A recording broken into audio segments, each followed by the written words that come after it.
So KBLC got started basically by a group of black women that kind of came together. These group of black women represented and were parts of lots of different organizations from across the state of Kansas. And they basically came together and realized that their voices went a lot further when they were united. And so they formed this organization called the Kansas Black Leadership Council as a organization to bring all these black voices together from all across the state. I think KBLC has grown and evolved from where it started as more of just an advocacy organization to an organization that's a lot more front-facing and involved in a lot more things than just advocacy for the black community. I think KBLC has now turned into an organization that is grant-making back to other black organizations and kind of helping them by providing resources to other organizations throughout the state of Kansas. So I got involved with KBLC through my aunt, Benita Gooch, who was one of the founding members of the Kansas Black Leadership Council. When I started working in the state capitol, I actually was there for a couple of the first black legislative days, and I always looked up to KBLC as an organization that I was wanted to be proudly to be a part of. And so when I had the opportunity to join the KBLC board, I jumped in on that, and I've really enjoyed the opportunity of meeting black people from all across the state of Kansas and working with the next generation of black leaders here in Kansas. So I think KBLC has played a really important role in Kansas in the year of 2023. The work that we've done, in particular around black health, I think has been a lane and avenue that we haven't seen a lot of organizations kind of filling. In particular, when you start talking about black health with younger people, KBLC's done a lot of work, whether it be online or in person or holding events or working with other organizations that are hosting events to really focus in messaging about the importance of black health in Kansas. So one of the things that I think KBLC is known for is holding the annual Black Legislative Day in Topeka, Kansas at the Capitol. And that day is so important as a day to bring together black leaders and black organizations from all across the state of Kansas to talk about the issues and advocate for the issues that impact our communities the most. It's a day that we come together, we have different speakers, we bring in different legislators and elected officials from all across the state to really hone in on the messaging and honing on the issues that are important to us as a community. And we truly believe that when black Kansans do better, all Kansans do better. It's important to invest in black Kansans because black Kansans, I truly believe, are the soul and heartbeat of not just Kansas, but of the entire nation. What we bring to the table, whether it be through our black culture, whether it be through our black food, whether it be through our black work ethics, or the things that we create and bring, I think black Kansans are a crucial part of the state of Kansas and the infrastructure that the state has. And whenever we invest in that infrastructure, it just lifts everything else up in the state of Kansas. Yeah, one of the things I'm really excited about KBLC kind of diving more into is really getting more black elected officials into the space. I think it's super important that we have representation at all levels of government. It's whether it be for your city council member all the way up to a judge. I think having the black representation in the room really gives another avenue and a voice for our community into those types of spaces.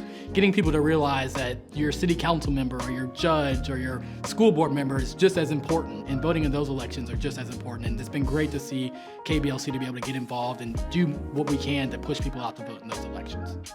One of the main reasons why I think it's important for people to see themselves represented in politics is to know that we should be at all the tables where decisions are being made. We should be in all the rooms where decisions are being made.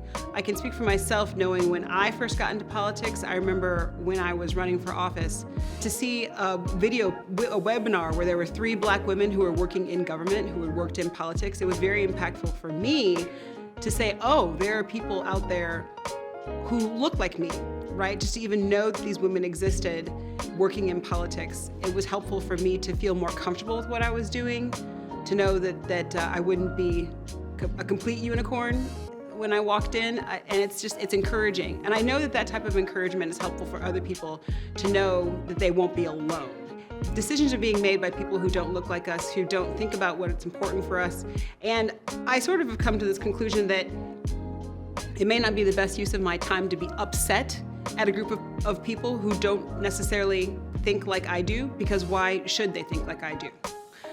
But all the more reason why I need to be involved so that I can say, have you considered how this might impact this group of people? Have you considered how this might impact our group, our community? And who better to speak on behalf of our community than me? I think all of the political parties would benefit by having a larger minority population, by having more black people involved on wherever you are on the political spectrum, because I fully understand that black people are not a monolith. Not all black people think alike, we don't all act alike, we don't all approach things the same way. All the more reason we should have more voices involved in all of the political parties in all of the different areas where decisions are being made to make sure that as many of us can be represented as possible. Internally in KBLC, we are having more conversations about what exactly is KBLC's role with other 501c3s. I know we function as fiscal agent for other 501c3s until they can get all their paperwork finished.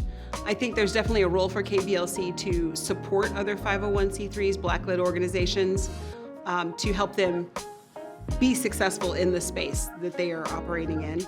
I think that's something that KBLC can look forward to in the future, growing in that role and helping other 501c3s become successful. We're at this crux of getting to make decisions about what the future of KBLC will look like because we have the opportunities to go in so many different directions. Black Legislative Day here at the Capitol is a coalition of many groups, but African American groups and businesses and citizens from across the state.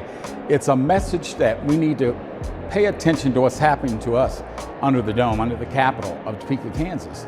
More importantly is issues such as economics, civil rights, human rights, voting rights. We talk about how we engage to be better, how to be stronger, and how to get the message to those elected officials that we are paying attention. We advocate for change. We advocate for good jobs, high-paying jobs, people that can say, hey, I'm respected in the workplace. Accountability is important under this dome. That's been such the challenge that we have is when we don't see enough of us here. Now today it's been a huge crowd, okay? Like I said earlier today, I represent labor. And when we came to the building, they knew we were in the house.